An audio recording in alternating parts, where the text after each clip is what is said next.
যে দেশের সরকার কিংবা কেন্দ্রীয় ব্যাংক ঘন ঘন নতুন টাকা ছাপায়, সে দেশে মুদ্রাস্ফীতি ব্যাপকভাবে পরিলক্ষিত হয়। আমাদের দেশে মুদ্রাস্ফীতি চরম আকারে রূপ ধারণ করেছে। মুদ্রাস্ফীতি মানে হচ্ছে আপনার দ্রব্যমূল্যের দাম বেড়ে যাওয়া নয়। মুদ্রাস্ফীতি মানে হচ্ছে আপনার টাকার মান কমে যাওয়া কিংবা আপনার ক্রয় ক্ষমতা কমে যাওয়া। ধরুন, গত ৩ বছর আগে আপনি ৳১,০০০ যে পরিমাণ জিনিস কিনতে পারতেন, আজকের দিনে এসে সেই একই জিনিস কিনতে আপনার ৳১,৫০০ কিংবা ৳১,৮০০ লাগছে। মূলত এটাই হচ্ছে মুদ্রাস্ফীতি।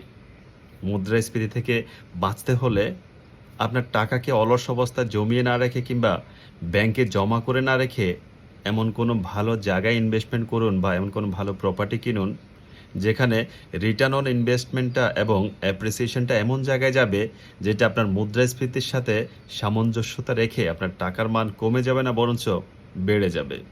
সেজন্য টাকাকে জমিয়ে না রেখে খুব ভালো জায়গায় ইনভেস্টমেন্ট করুন।